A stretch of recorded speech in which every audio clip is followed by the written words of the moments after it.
la fanpage de Proyecto Puente, por Twitter vía Periscope, las estaciones de Grupo Larsa en Hermosillo, Nogales, Cajeme, también la aplicación de Larsa en Google Play.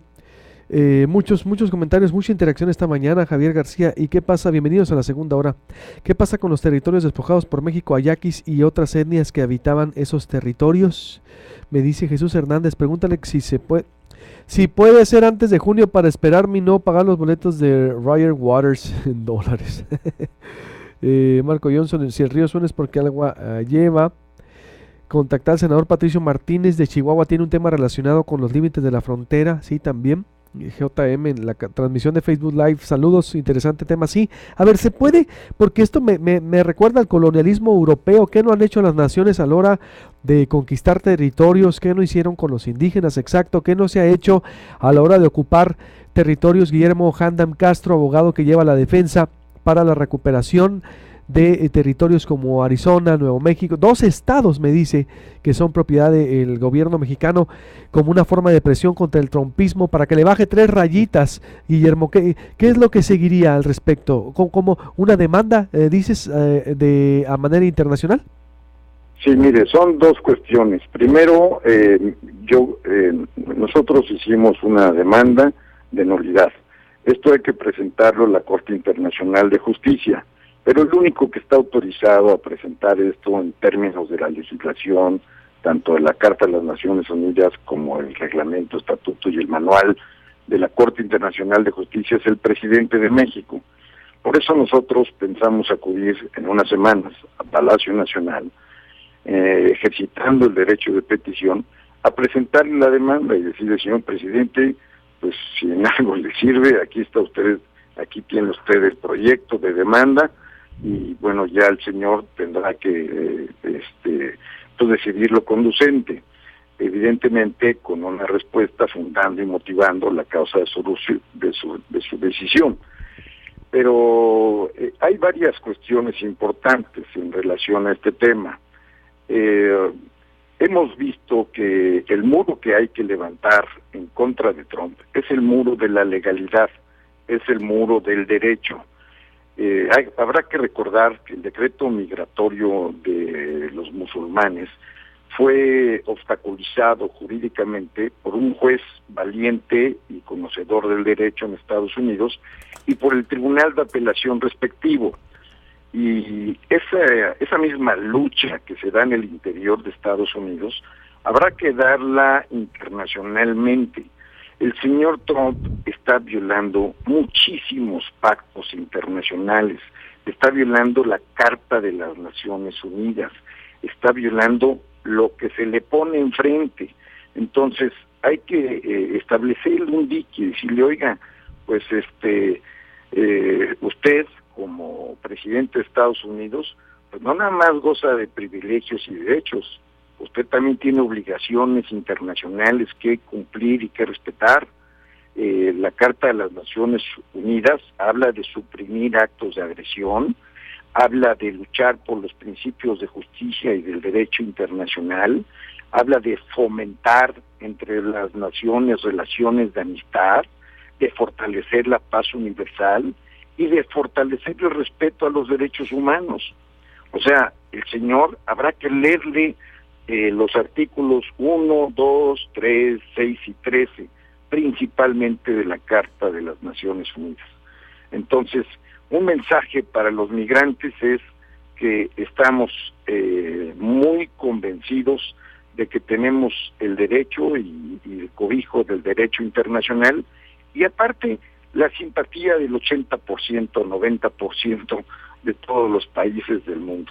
Pero ¿se pudiera recuperar ya territorios ocupados, civilizados, con una cultura, con una legalidad, con infraestructura, con ya siendo parte de la Unión Americana? ¿No es utópico, Ojanda? Mire, déjeme decirle una cosa, la propia legislación internacional prevé que en caso de que exista un impedimento material o fáctico en la devolución, y hay que entenderlo, que pues no nos los van a regresar, pero sin embargo, pues entonces, si no me regresas lo que te robaste, pues cuando menos págamelo.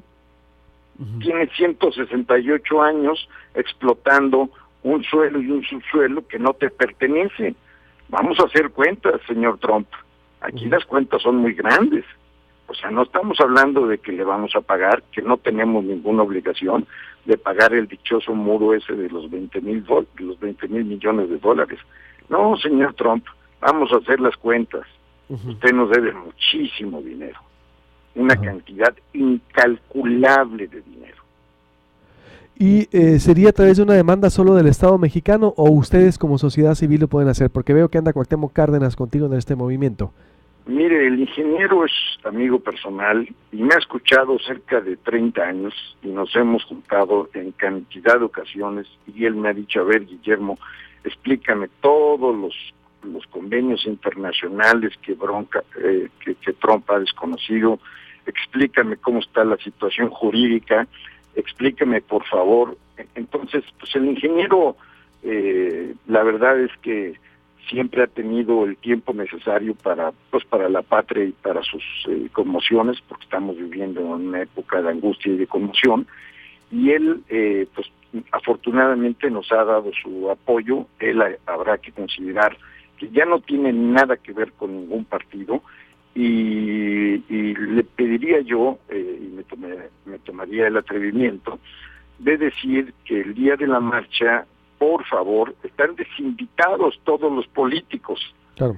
O sea, es una marcha de la sociedad civil, es una marcha de redes sociales. Sí, o sea, no queremos políticos en esa marcha. Absténganse, por favor, de acudir. Es un acto. ¿Cuándo es la marcha? Yo me imagino que será en unas semanas. Muy bien. Estamos evidentemente analizando. Entonces sería una forma de presión, por lo que vemos por el tiempo, para culminar, abogado Guillermo Hamdan Castro, sería una forma de presión de negociar con Estados Unidos, de decir, bueno, tú quieres hacer un muro, pero tú me debes territorios ocupados, lo que no me has pagado, que fueron ocupados por la violencia, bueno, con una estafa también, ¿no?, histórica de Antonio López de Santana, sabemos, es decir. Sí, bueno, lo que hizo López Santana fue increíble. Ya otro día, si quiere, platicamos algunas cosas de lo que hizo, y pues sí es increíble. Por eso, entonces, conclusión, se puede por lo menos recuperar dinero. ¿Cuánto dinero pudiera recuperar México de esa explotación? Pues nada más imagínense, la casa de la maestra en Coronado, que son 300 metros, está valorada en $4 millones. Pues nada más imagínense pues lo que nos tendrían que pagar. No habría oro en el mundo, ni dinero en el mundo que nos pueda resarcir ese daño. Por eso estamos solicitando que la sentencia fuera, por favor, en pesos o en oro, porque para mí, en lo personal, el dólar pues no tiene ningún valor. Primero, porque nunca ha sido auditada la Reserva Federal, y segundo, porque en época de Nixon se le quitó el respaldo oro al dólar. Muy bien. Entonces, pues si tendrían que pagar, y antes de la sentencia, pues tenga la seguridad de que estuviéramos hablando de $20,000 o $30,000 por cada peso. Sí, y sobre todo tomando en cuenta que en el derecho internacional es tan amplio, me viene a mí a la mente, por ejemplo, cómo los sefarditas españoles, los que salieron de España en el 1500 huyendo, que son una especie de combinación españoles con judíos, pueden reclamar la nacionalidad española, por ejemplo. También si tú tienes una nacionalidad española que comprueba la descendencia, a lo que voy es que hay muchas ramas del derecho internacional, abogado, que de repente nos hemos encontrado con la historia, ¿no?, que la ubican, y por lo menos con creatividad o una buena defensa, algo se puede sacar de ahí. Bueno, lo que pasa es que ya hay precedentes judiciales de la Corte Internacional de Justicia. Hay muchísimas cosas que hacer valer, o sea, no estamos hablando al aire ni sin fundamentación. Evidentemente tenemos nosotros muchísimos ordenamientos legales que, a la luz del candidato, del presidente Trump, han sido violados. Hay que hacer valer el derecho. Es el único camino contra un loco como este señor. Por último, pero aún así, me pone por acá Manuel Acuña Monedas un dato interesante y exacto, iba para allá, porque recibimos dinero nosotros por ello. Hay un tratado, el Tratado Guadalupe Hidalgo es un contrato de compra-venta. Se les olvida que México recibió 15 millones de pesos. Perdóneme, con todo respeto, usted podría hablar de un contrato de compraventa cuando una persona le pone un 100 para que le venda, le pone una pistola en la 100 para que le venda su casa, y luego le dice, pues mira, para disimular esto, te voy a dar un poquito de dinero. ¿Te parece bien que te dé 100 pesos? Entonces, por eso, el Tratado de Guadalupe Hidalgo no es legal para usted. Absolutamente, es totalmente ilegal, pero aparte, no nada más eso, Manuel de la Peña y Peña, que fue el presidente interino que lo firmó, no tenía facultades, no debió de haber sido presidente de la Corte, no había previsto en la Constitución la cesión del territorio, pero aún otra cosa más, Nicolás Trist, que fue el ministro plenipotenciario nombrado por Polk, al señor se le habían revocado los poderes, entonces México firmó con una persona que no tenía poderes. Entonces, no hay una ilegalidad, hay muchísimas ilegalidades que hacer valer en el tratado, muchísimas. Muy bien. Sin duda alguna, pues está el tema muy interesante, abogado, le daremos mucho seguimiento para ver en qué procede esto. Muy amable, muchísimas gracias, y a partir de hoy creo que hay un hashtag que se llama Demanda lo Nuestro. Demanda lo nuestro, sí. Pero la demanda, digo, ¿la van a interponer o se la van a dar solo al gobierno federal? No me queda claro. No. O sea, nosotros lo que hicimos fue el proyecto, para que no se hiciera una comisión, porque armándose una comisión ya sabemos lo que sucede. Por eso. Entonces, señor, aquí tiene usted el proyecto, evidentemente es una obra humana y podrá ser perfectible, pero en esencia, pues hay 17 tomos que avalan todo lo por que eso, es pero tendría demanda. que ser el gobierno federal o ustedes quien demanden. Si no demanda el gobierno federal, ¿no lo demandan ustedes? No podríamos, estamos impedidos a acudir a la Corte Internacional de Justicia. Perfecto. Es un problema entre estados y nosotros no tenemos ninguna representación. Muy bien, pues veremos cuál es la postura. No ha dicho nada, ¿no? El gobierno federal aún, todavía. No, yo no tengo ningún conocimiento que se haya pronunciado de una u otra manera. Por eso nosotros, como mexicanos, vamos a ejercitar el derecho de petición. Muy bien. Pues está muy interesante, Guillermo, y veremos en qué termina todo esto. Le agradezco mucho su tiempo y estamos en contacto. El gusto es para mí, saludos a todos los honorenses. Igualmente, César Nubes, que lo deje así el abogado, ¿para qué quiere más territorio México? ¿Para corromperlo y empobrecerlo? Emanuel Meraz, leíste a Francisco Martín Moreno, mejor volvamos a Gorman, a la reflexión profunda y franca de aquello que queda del pasado, huellas, signos, traumas.